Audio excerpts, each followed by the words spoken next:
ପୁଷ୍ଟି ଯୋଜନା ଓ ମାତୃବନ୍ଦନା ଯୋଜନାର ବ୍ୟବସ୍ଥା ରହିଛି।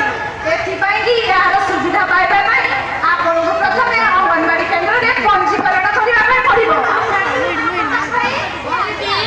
ଆଉ ପୁଅ ହେଲେ 10,000, ଝିଅ ହେଲେ 12,000। ସନ୍ଧ୍ୟାର ଯତ୍ନ ନବ, ଯେତେବେଳେ ତାର ଦେହ ଅସୁସ୍ଥ କରକୁ ଡାକ୍ତର ପାଖକୁ ନବ, ଠିକ ସମୟରେ ତାକୁ ଖାଦ୍ୟ ଦେବ।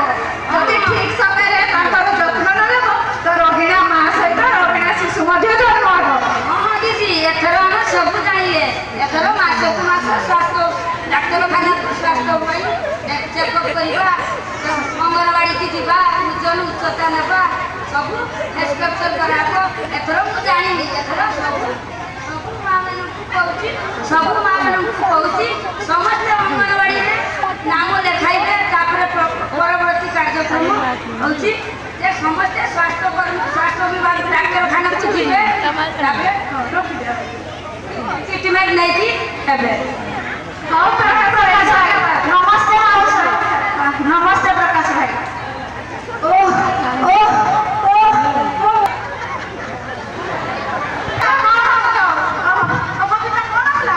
ଦିଦି, ମୋ ମୁଣ୍ଡଟା ବୁଲେଇ ଦଉଛି। ମତେ ଭାରି ଦୁର୍ବଳ ଲାଗୁଛି। ପାଠ ପଢାରେ ମନ ଲାଗୁନାହିଁ କି କାମ କରିବାକୁ ମଧ୍ୟ ଇଚ୍ଛା ହଉନାହିଁ। ମୋ ମୁଣ୍ଡଟା ଭାରି ବୁଲେଇ ଦଉଛି। ଦେଖି ତମ ନଖ ଆଖିକି। ଦିଦି, ୟାକୁ ତ ରକ୍ତହୀନତା ହେଇଛି। ଆରେ ଏ ତ ଝିଅ ପିଲାଟେ, କଣ ଏତେ ଦୁର୍ବଳ? ଝିଅ ପିଲା ହେଲେ ଟିକେ ଦୁର୍ବଳ ହେଇଯାଇଛି। କାମ ଦୌଡା କଲେ ଘରେ ଖିଆପିଆ କଲେ ସବୁ ଠିକ ହେଇଯିବନି। ଝିଅ ପିଲାଟା ଦୁର୍ବଳ ହେଇଗଲା ବୋଲି ରକ୍ତହୀନତା ଏଇଟା ହେଇଛି ସେଇଟା ହେଇଛି କହିକି ତାକୁ ବେଶୀ ଦୁର୍ବଳ କରିଦଉଛ। ଇଏ କି ବ୍ୟବସ୍ଥା ଏମାନଙ୍କର? ଆରେ ଯଦୁ ଭାଇ, ଆପଣ କଣ ଜାଣିନାହାନ୍ତି?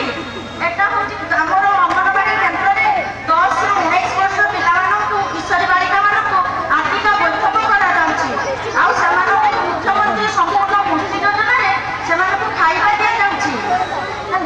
ଆଉ ଜାଣିଛନ୍ତି, ଯୋଉ ଆପଣ କହୁଛନ୍ତି ନା ଯେ ଝିଅ ପିଲା କାମ କଲେ ସୁସ୍ଥ ହେଇଯିବ, ଏଇଟା ଆପଣଙ୍କର ଭୁଲ ଧାରଣା ଯଦୁ ଭାଇ।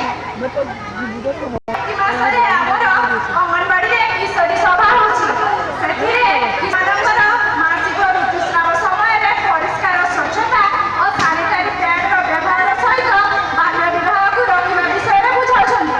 କଣ ବାଲ୍ୟ ବିବାହ କହୁଛ?